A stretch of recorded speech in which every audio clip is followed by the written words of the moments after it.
আব্দুল আউয়াল মিন্টুর নেতৃত্বে ন্যাশনাল ব্যাংকে নতুন পরিচালনা পর্ষদ। এস আলম গ্রুপের আগ্রাসন থামাতেই এমন সিদ্ধান্ত, লক্ষ্য গ্রাহকের আস্থা ফেরানো। আর্থিক প্রতিষ্ঠান নয়, লুটপাটে জড়িতদের বিরুদ্ধে ব্যবস্থা নেওয়া হবে।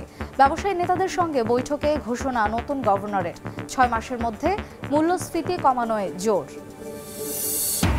যুক্তরাষ্ট্রে ওয়ার্ল্ড অ্যাপারেল বাণিজ্য মেলায় বিদেশি ক্রেতার ব্যাপক সাড়া। পণ্য ডেলিভারিতে কাস্টমসের দীর্ঘসূত্রিতা দূর হলে অর্ডার আরও বাড়বে বলছেন বাংলাদেশি ব্যবসায়ীরা। মূল্যবৃদ্ধির রেকর্ড দেশের স্বর্ণের বাজারে। 1 ভরির দাম ঠেকল 1,24,500 টাকায়। পিওর গোল্ডের দাম বৃদ্ধির কারণ বলছে বাজুস। এবং এখনও থমথমে বগুড়া শহর। হোটেল, রেস্তোরাঁ ও ফুড কোর্টের ব্যবসায় ধস।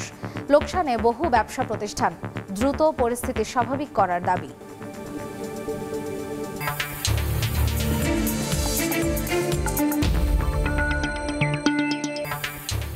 দেখছিলেন শিরোনাম। আমন্ত্রণ জানাচ্ছি দেশ ও দেশের বাইরের অর্থ বাণিজ্যের নানা খবর নিয়ে আমাদের নিয়মিত আয়োজন এই সময়ের বাণিজ্যে। আপনাদের সঙ্গে আছি আমি মার্জিয়া শ্রেয়া। ব্যাংক খাতে আস্থা ফেরাতে ভেঙে দেয়া হলো ন্যাশনাল ব্যাংকের পরিচালনা পর্ষদ। প্রতিষ্ঠানটিকে এস আলম গ্রুপের হাত থেকে মুক্ত করতে নতুন পর্ষদও গঠন করেছে বাংলাদেশ ব্যাংক। পর্ষদ প্রদান করা হয়েছে ব্যাংকটির উদ্যোক্তা ও সাবেক চেয়ারম্যান আব্দুল আউয়াল মিন্টুকে। রাজনৈতিক পট পরিবর্তন ও নতুন গভর্নরের আমলে এটিই প্রথম কোনো বাণিজ্যিক ব্যাংকের পরিচালনা পর্ষদ ভাঙা ও নতুন পর্ষদ গঠনের ঘটনা।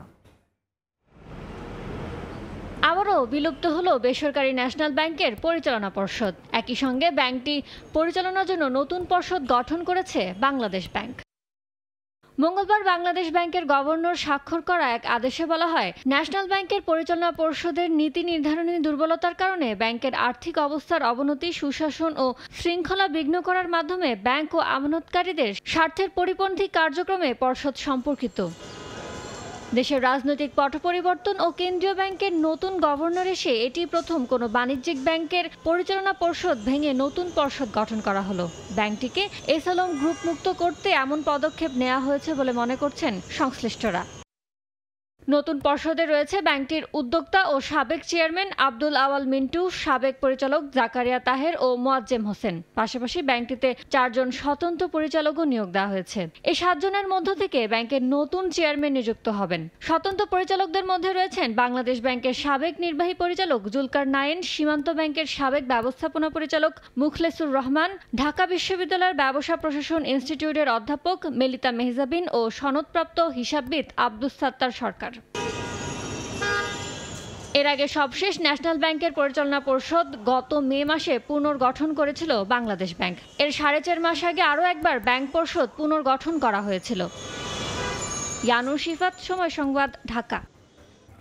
এদিকে মূল্যস্ফীতি কমানোর বিষয়ে গুরুত্ব দিচ্ছে কেন্দ্রীয় ব্যাংক।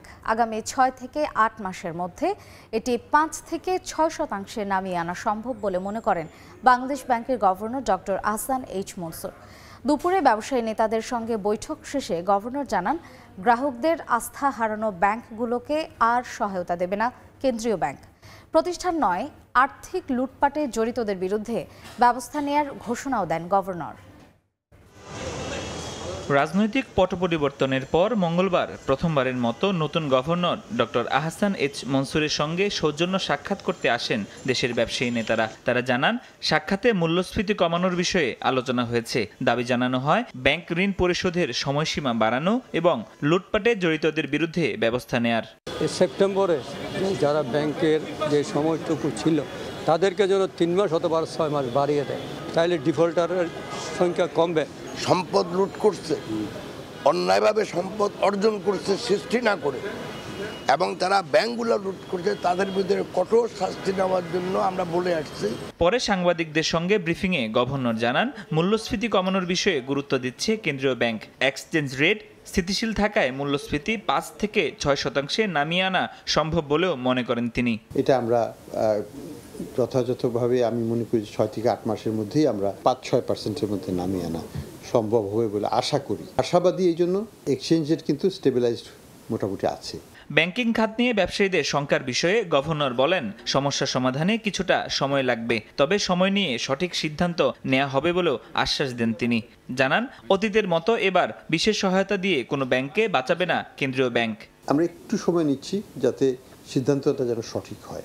তাড়াহুড়া করে জাস্ট পপুলিস্ট হওয়ার জন্য কিছু করা, সেটা আমরা করছি না। আমরা আর কোনো সাপোর্ট দিচ্ছি না।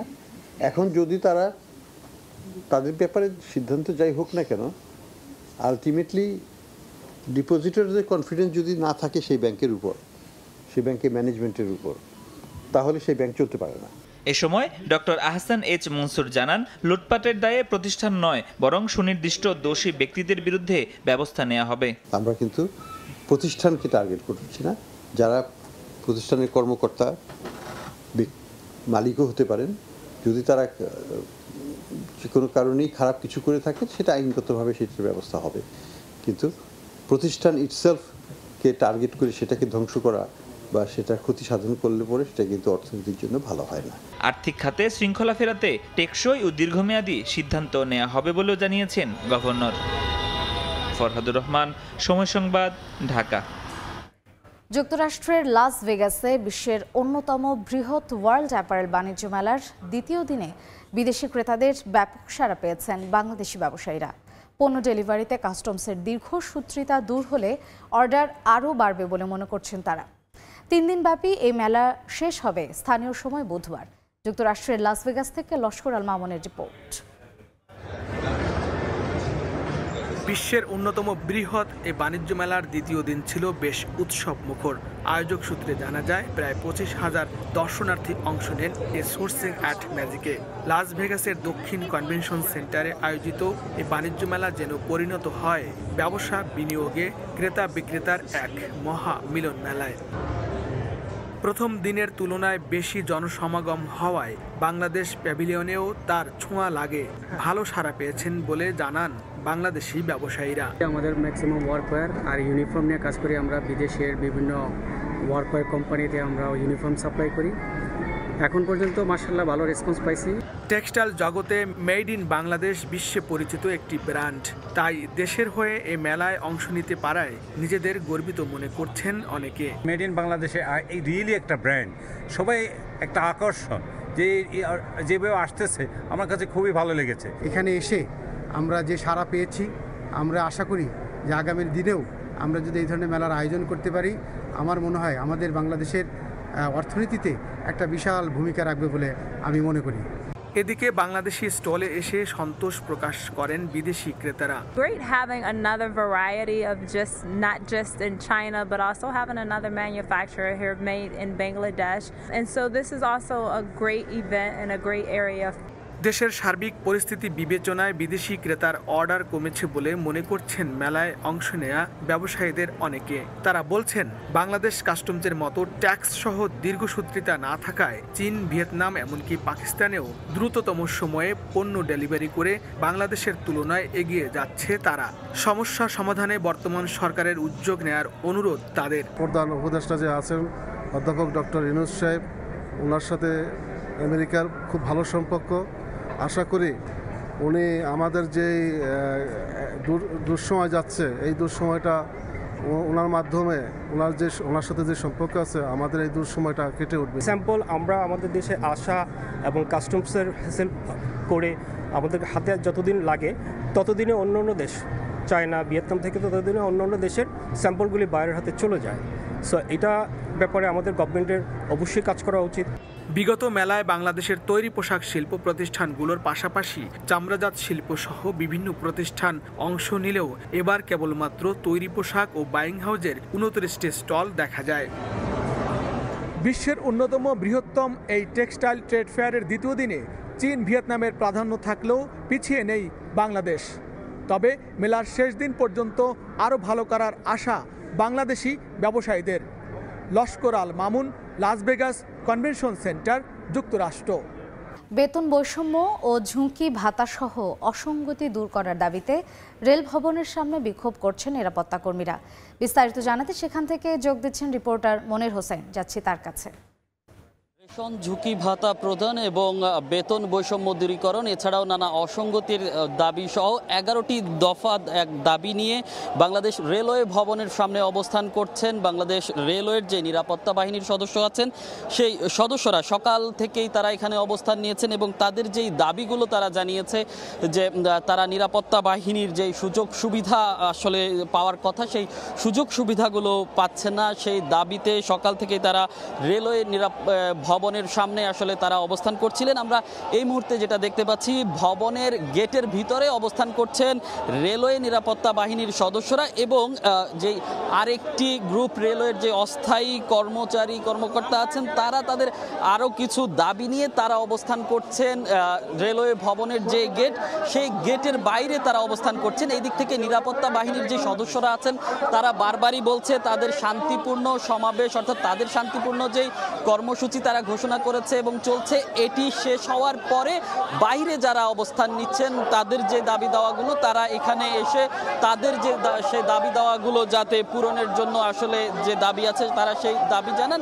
এই দিক থেকে যে এখন আসলে দুই পক্ষের মধ্যে আসলে কথা হচ্ছে যে বাইরে যে অস্থায়ী চাকরি যারা করছেন তাদের যে দাবি দাওয়াগুলো আছে তাদেরকে নিরাপত্তা বাহিনীর সদস্যরা আসলে বলতে চাচ্ছেন যে তাদের যে শান্তিপূর্ণ সমাবেশ ভিতরে চলছে সেই সমাবেশ তারা কিছুক্ষণের মধ্যেই শেষ করবেন এবং সেই সমাবেশ শেষ হওয়ার পরে যাতে যে অন্য যারা আছে যারা অবস্থান নিয়েছেন এবং তারা রেল ভবন ঘেরাওয়ের কর্মসূচি আসলে পালন করবেন তাদেরকে সেই কর্মসূচি তারপরে আসলে পালন করার জন্য অনুরোধ করা হচ্ছে রেলওয়ে নিরাপত্তা বাহিনীর সদস্যদের পক্ষ থেকে। তো এখানে তারাও আসলে এসেছেন দুই পক্ষের আসলে স্লোগান দিচ্ছেন নানা দাবি নিয়ে এবং যে নানা দাবি আসলে তারা উত্থাপন করছেন তাদের বেতন বৈষম্য এবং বাইরে অবস্থান করছেন তারা দাবি জানাচ্ছেন তাদের যে অস্থায়ী চাকরি আছে এবং সেই চাকরি স্থায়ীকরণের। তো রেলওয়ে ভবনের সামনে থেকে এই ছিল আমার কাছে সবশেষ।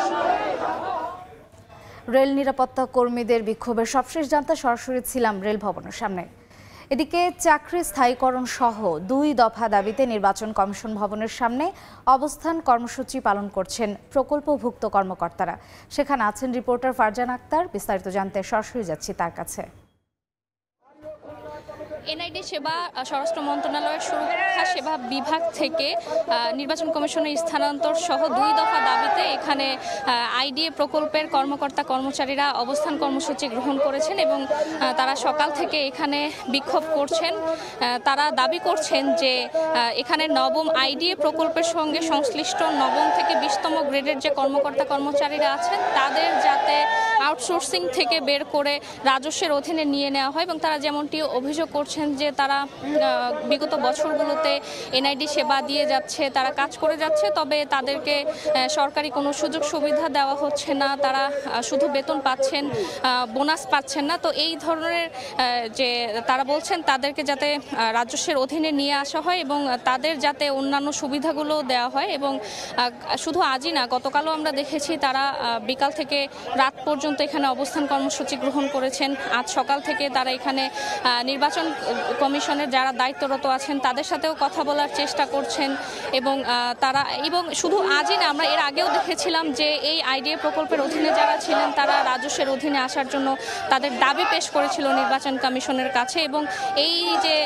এনআইডির সেবা স্বরাষ্ট্র সুরক্ষা সেবা বিভাগে নিয়ে যাওয়ার জন্য 2023 সালে সরকার আইন করে এবং সেটি আমরা দেখেছি 2024 সালে এসে কাজ শুরু হয়েছিল। তখন থেকেই তারা বলছিলেন যে এটি যাতে নির্বাচন কমিশনেই থাকে এবং এখানে 2000 সারা বাংলাদেশে আইডিএ প্রকল্পের 2000-এর বেশি কর্মকর্তা কর্মচারী আছেন। তাদের এই কর্মবিরতির কারণে কিন্তু আমরা দেখেছি এনআইডির সেবা বিঘ্নিত হচ্ছে এবং যাদের আসলে খুব দ্রুত এনআইডি সংশোধন বা যে কোনো কাজ রয়েছে তারা সেই সেবা পাচ্ছেন না এবং এজন্য এখানে যারা কর্মবিরতি পালন করছেন তারা বলছেন তাদের দাবি যাতে দ্রুতই মেনে নেওয়া হয়। তো এই ছিল নির্বাচন কমিশন থেকে আমার কাছে সবশেষ। সরাসরি ছিলাম নির্বাচন কমিশন ভবনের সামনে। 2 দিনের ব্যবধানে দেশের বাজারে ফের বাড়ল স্বর্ণের দাম। এ দফায় ভালো মানের অর্থাৎ 22 ক্যারেটের দাম ভরিতে বেড়েছে 1517 টাকা। মঙ্গলবার সন্ধ্যায় স্বর্ণের নতুন দাম ঘোষণা করে বাংলাদেশ জুয়েলার্স সমিতি বাজুস। নতুন দাম অনুসারে 22 ক্যারেটের প্রতি ভরির দাম পড়বে 1,24,502 টাকা। দেশের বাজারে এটি এখন পর্যন্ত স্বর্ণের সর্বোচ্চ দাম। এছাড়া প্রতি ভরি 21 ক্যারেটের নতুন দাম 1,18,833 টাকা। 18 ক্যারেটের প্রতি ভরি 1,01,862 টাকা এবং সনাতন পদ্ধতির প্রতি ভরি স্বর্ণের দাম পড়বে 84,214 টাকা। বাজারে নতুন দাম কার্যকর হয়েছে বুধবার থেকে। বাজুস বলছে, স্থানীয় বাজারে তেজাবি স্বর্ণের দাম বাড়ায় সার্বিক পরিস্থিতি বিবেচনায় নতুন দাম নির্ধারণ করা হয়েছে। এর আগে সর্বশেষ 18 আগস্ট দেশের বাজারে স্বর্ণের দাম বাড়ায় বাজুস। বেনাপোল বন্দরে ব্লিচিং পাউডার আমদানির ঘোষণা দিয়ে কাপড় আমদানির অভিযোগে 3টি ট্রাক আটক করা হয়েছে। গোয়েন্দা তথ্যের ভিত্তিতে বেনাপোল কাস্টমস চালানটি আটক করে। বিস্তারিত জানাতে বেনাপোল বন্দরে আছেন রিপোর্টার আজিজুল হক, সরাসরি যাচ্ছি তার কাছে। বেনাপোল বন্দর দিয়ে যে সমস্ত পণ্য ভারত থেকে আমদানি হয়, এই সমস্ত আমদানি পণ্যের মাধ্যমে যেন কোনোভাবে মিথ্যা ঘোষণার পণ্য আমদানি না হয় বা চোরাচালান না ঘটে, এই জন্য বেনাপোল এই বন্দরের পণ্য প্রবেশদ্বারে একটি মোবাইল স্ক্যানিং মেশিন স্থাপন করা আছে। তবে এই মোবাইল স্ক্যানিং মেশিনটি দীর্ঘ 9 মাস ধরে বন্ধ হয়ে পড়ে থাকায় যারা দুর্নীতিবাজ ব্যবসায়ী আছেন তারা বিভিন্ন কৌশল অবলম্বন করে কিন্তু পণ্য পাচার করছেন এবং সরকারের বড় অঙ্কের যে রাজস্ব, সে রাজস্ব ফাঁকি দিচ্ছেন। গত দুদিন আগে আমরা দেখতে পেয়েছি বেনাপোল বন্দর দিয়ে ভারত থেকে জালাল বাণিজ্য ভান্ডার নামে একজন আমদানিকারক 1200 প্যাকেজ ঘোষণা দেওয়া হয় যে ব্লিচিং পাউডার, এবং পণ্যটি বেনাপোল স্থল বন্দর থেকে ছাড় করছিলেন সিন্ডেপ agent Chowdhury enterprise. Benapole customs যারা কর্মকর্তা আছেন তারা এটি চালানটি পরীক্ষা নিরীক্ষার পরে যখন খালাস হচ্ছিল, তখন যে সরকারি যে গোয়েন্দা সংস্থা আছে এনএসআই, তারা গোপন সংবাদ পায় যে এই পণ্য চালানটিতে ব্লিচিং পাউডার পরিবর্তে প্রচুর পরিমাণে মিথ্যা ঘোষণা দিয়ে কাপড় আমদানি করা হয়েছে। এবং পরে কাস্টমকে অবহিত করলে কাস্টম, পুলিশ এবং এনএসআই সদস্যরা যৌথভাবে অভিযান চালায় এবং অভিযান চালিয়ে দেখতে পায় যে প্রত্যেকটি গাড়িতে বিপুল পরিমাণ যে ড্রাম আছে, ড্রামের ভিতরে এই যে কাপড় রাখা হয়েছে। পরে 3টে গাড়ি জব্দ করে বেনাপোল কাস্টম হাউসে নিয়ে যাওয়া হয়। গত দুদিন ধরে এই অবৈধ যে পণ্য চালান, এই পণ্য চালান গণনা করা হচ্ছে। গণনা শেষ হলে কাস্টম কর্তৃপক্ষ আমাদেরকে জানিয়েছেন আনুষ্ঠানিকভাবে এই যে পণ্য চালান কি পরিমাণ অবৈধ পণ্য চালান আছেন সেটি আমাদেরকে জানাবেন। তো এই ছিল বেনাপোল স্থলবন্দর থেকে যে মিথ্যা ঘোষণা দিয়ে আমদানিকৃত 3 ট্রাক ব্লিচিং পাউডারের মধ্যে যে কাপড় আটক করা হয়েছে তার সর্বশেষ। সরাসরি ছিলাম বেনাপোল স্থলবন্দরে। নওগাঁর পাইকারি মোকামে মোটা চালের দাম স্থিতিশীল থাকলেও সরু চালের দাম কেজিতে 1 থেকে 2 টাকা পর্যন্ত বেড়েছে। বৈরী আবহাওয়া ও ধানের বাড়তি দরের প্রভাব চালের বাজারে বলছেন ব্যবসায়ীরা। বিস্তারিত জানাতে নওগাঁর বাইপাস মিলে আছেন রিপোর্টার এমআর রকি, যাচ্ছি তার কাছে।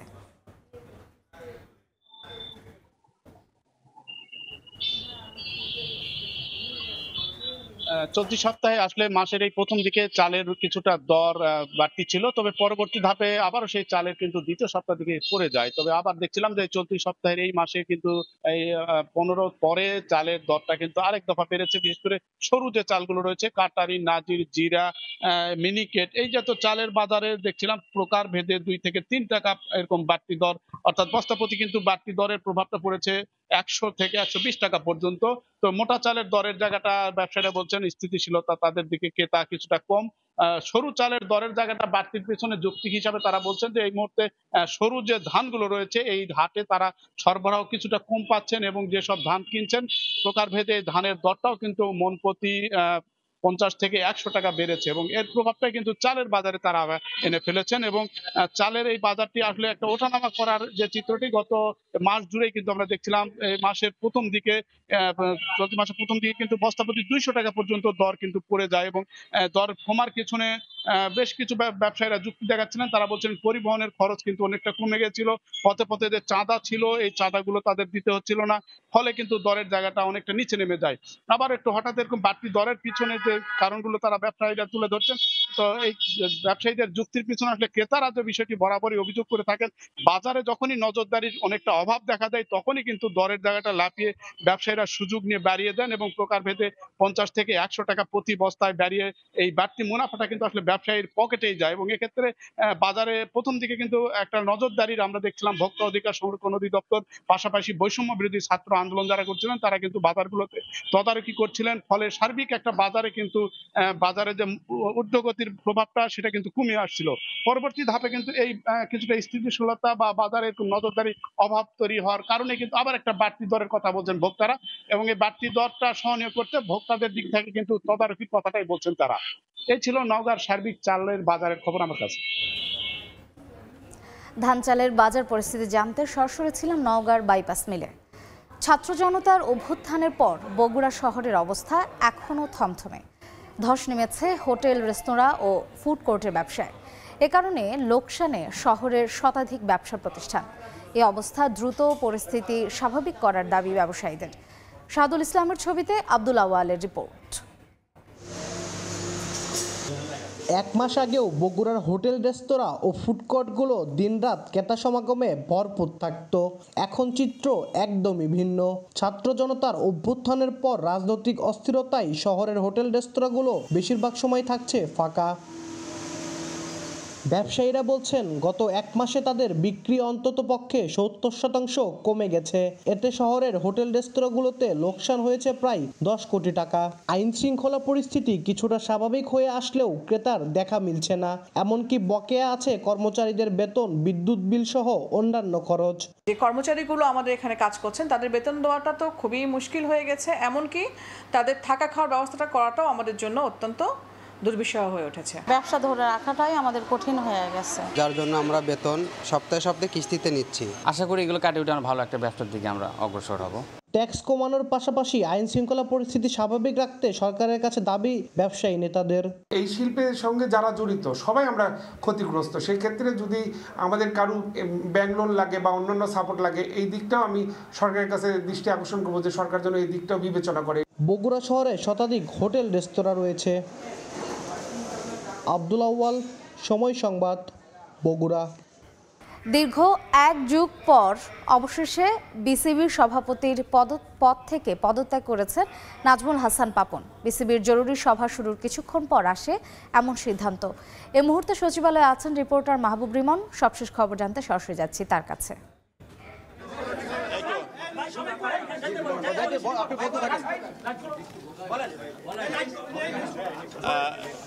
আমাদের আগের প্রেসিডেন্ট জনাব নাজমুল হাসান, ওনার পদত্যাগ পত্র গৃহীত হয়েছেন এবং আজকের সভায় সিদ্ধান্ত হয়েছেন এবং নির্বাচিত হয়েছেন নতুন প্রেসিডেন্ট হিসাবে জনাব ফারুক আহমেদ। উনি বিকাল 3টা বাজে বাংলাদেশ ক্রিকেট বোর্ডে যে প্রেস কনফারেন্স রুম রয়েছেন সেখানে মিট দ্য প্রেস করবেন। সো আপনাদের সবাইকে অনুরোধ করছি সেখানে বিকাল 3টায় উপস্থিত থাকার জন্য। বাকিটা আবার হবে। অনেক দর্শক নিশ্চয়ই শুনতে পেরেছেন, দর্শক নিশ্চয়ই শুনতে পেরেছেন ইতোমধ্যে বাংলাদেশ ক্রিকেট বোর্ড থেকে নাজমুল হাসান পাপন, তার যে 12 বছর তিনি বাংলাদেশ ক্রিকেট বোর্ডের দায়িত্বে ছিলেন, সেই 12 বছরের সে দায়িত্বের তার অবসান হয়েছে। ফারুক আহমেদ কথা বলছেন, আমরা একটু শুনতে যাচ্ছি বিসিবির নতুন সভাপতি। এই মুহূর্তে আপনারা 3টা, আমাদের মিডিয়া ম্যানেজার বলছে 3টার সময় আমি কথা বলবো, আপনাদের যত কোয়েশ্চেন আপনারা বেটার প্রিপেয়ার্ড হয়ে আসতে পারবেন। 3টার সময় স্টেডিয়ামে যান, কেন এখানে আপনারা কেউ আসছেন, কেউ আসেন নাই। সো এই জন্য আমার মনে এটা সবার জন্য একটা ফেয়ার গেম হবে যদি আমরা স্টেডিয়ামে আসি। সো আমি ওখানে যাবো, ওখানে গিয়ে না, এটা একটা প্রোটোকল আছে, বলছে সিইও এখান থেকে নিয়ম আছে, আমরা আমাদের প্রেস কনফারেন্সটা ইয়েতেই করবো, আমাদের যে মিডিয়া সেন্টার বিসিবিতে, ঠিক আছে। এখানে আমাদের অ্যাডভাইজার সাহেব বলেছেন যে এখানে কোনো প্রেস কনফারেন্স করা যাবে না, ঠিক আছে। Thank you. যেমনটা বলছিলেন, নতুন সভাপতি নাজমুল হাসান পাপনের পদত্যাগের পর নতুন সভাপতি নির্বাচিত হচ্ছেন জাতীয় দলের সাবেক অধিনায়ক, যিনি জাতীয় দলের শুধু সাবেক অধিনায়ক নন, এক সময়ের জাতীয় দলের প্রধান নির্বাচক ছিলেন। সেই ফারুক আহমেদ কিন্তু বাংলাদেশ ক্রিকেট বোর্ডের নতুন সভাপতি নির্বাচিত হয়েছেন এবং সেই সভাপতি নির্বাচিত হওয়ার পরে নিশ্চয়ই দেখতে পাচ্ছেন, এবং নাজমুল হাসান পাপনের পদত্যাগের পরে ফারুক আহমেদ নতুন সভাপতি নির্বাচিত হয়েছেন। এবং যেটা জানানো গিয়েছে যে নাজমুল আবেদিন ফাহিম ফাহিম যে জাতীয় ক্রীড়া পরিষদের কোটা, সেই ক্রীড়া পরিষদের কোটায়ও কিন্তু নাজমুল আবেদিন ফাহিম নির্বাচিত হয়েছেন। বিসিবি ডিরেক্টর জানেন যে জালাল ইউনুস এবং আহমেদ সাজ্জাদুল আলম ববি তারা দুইজন পদত্যাগ করার পরে নাজমুল আবেদিন ফাহিম তিনি এবং ফারুক আহমেদ এই দুইজন ডিরেক্টর নির্বাচিত হয়েছেন। 3টার সময় বিসিবির যে অফিসিয়াল প্রেস কনফারেন্স রয়েছে সেই প্রেস কনফারেন্স রুমে যে নতুন সভাপতি ফারুক আহমেদ তিনি কিন্তু কথা বলবেন। তো একটু জানাচ্ছিলাম যে সকাল থেকে আসলে বাংলাদেশ ক্রিকেট বোর্ডের যেই জরুরি মিটিং, সেই জরুরি মিটিং চলছিল, সেই জরুরি মিটিং তো এই ছিল আমার কাছে সচিবালয় থেকে সবশেষ। বিসিবির সভাপতির পদত্যাগের সবশেষ খবর জানতে সরাসরি ছিলাম সচিবালয়ে। এই ছিল এ সময়ের বাণিজ্যের সঙ্গেই থাকুন সময়।